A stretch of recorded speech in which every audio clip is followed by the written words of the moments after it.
Ang pagsakop sa Ai. Ikawalong kabanata.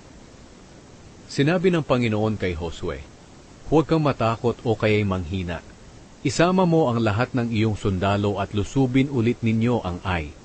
Dahil ibinigay ko na sa inyo ang hari ng Ai, ang kanyang mga mamamayan, ang kanyang bayan, at ang kanyang lupain.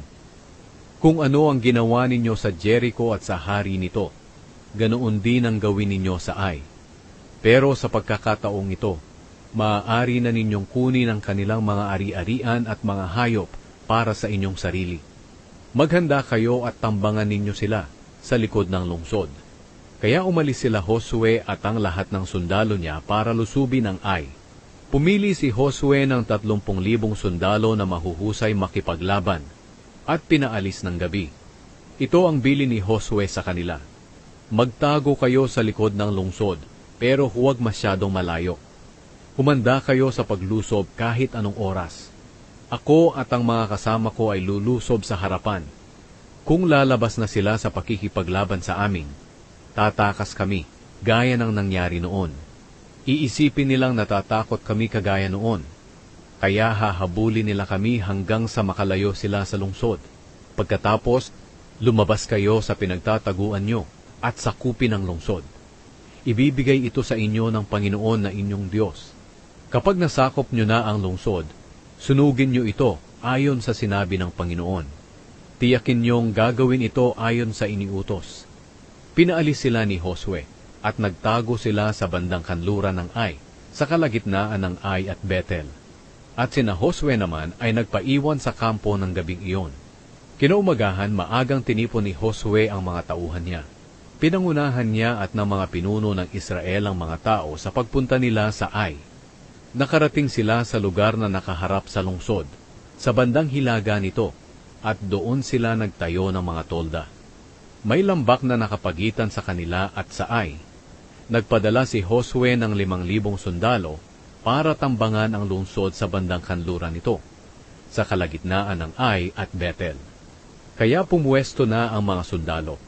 Ang ibang mga sundalo ay nasa bandang hilaga ng lungsod, at ang iba naman ay naroon sa bandang kanluran nito. Nang gabing iyon, pumunta sina Josue sa lambak. Nang makita ng hari ng Ai sina Josue, maaga pa'y agad-agad na siyang lumabas sa lungsod kasama ang mga tauhan niya, at pumunta sa lugar na nakaharap sa lambak ng Jordan para makipaglaban sa Israel. Hindi nila alam na may lulusob sa kanila galing sa likod ng lungsod. Sina Josue at ang mga tauhan niya ay nagkunwaring natalo sila, at tumakas papuntang Ilang. Kaya hinabol silang lahat ng kalalakihan ng Ai, hanggang sa unti-unti silang lumalayo sa lungsod. Lahat ng kalalakihan sa Ai at sa Bethel ay hinabol ang mga Israelita, kaya walang naiwan para ipagtanggol ang lungsod. Sinabi ng Panginoon kay Josue, "Ituro mo ang sibat mo sa Ai, dahil ibibigay ko ito sa inyo." Kaya itinuro ni Josue ang sibat niya sa Ai. Nang ginawa niya iyon, lumabas at nagsitakbo ang mga tauhan niyang nananambang sa bayan.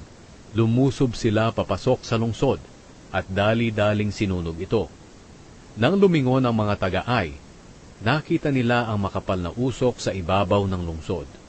Wala na silang matatakbuhan, dahil bigla na lang silang hinarap ng mga Israelita na hinahabol nila sa ilang.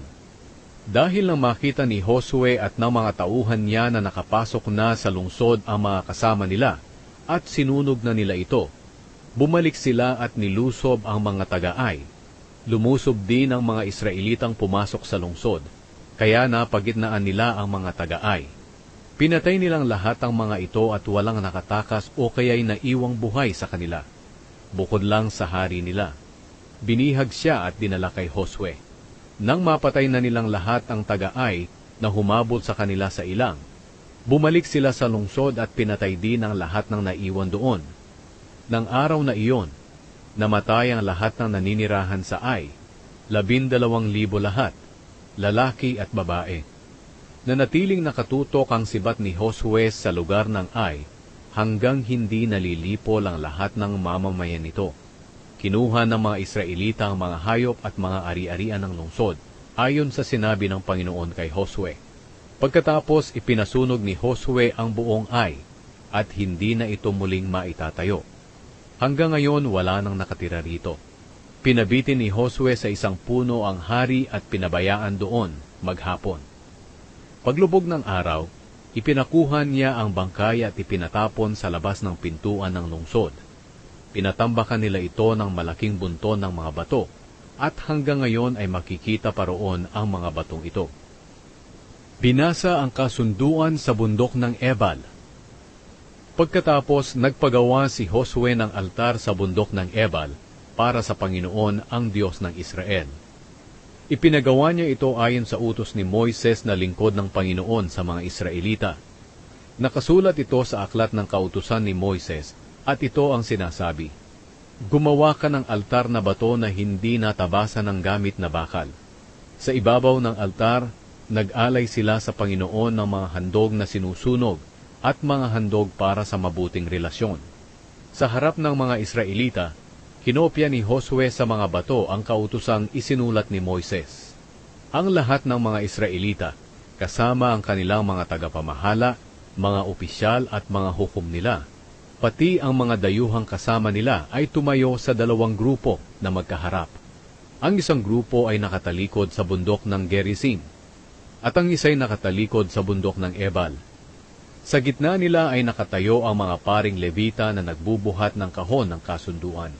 Nag-utos sa kanila noon si Moises na lingkod ng Panginoon na gawin ito sa panahong tatanggapin na nila ang pagbabasbas. Binasa ni Josue ang aklat ng kasunduan, pati ang pagpapala at sumpa na nakasulat dito. Isa-isang binasa ni Josue ang mga utos ni Moises sa harap ng buong mamamayan ng Israel, kasama na ang mga babae, anak, at mga dayuhang naninirahan kasama nila.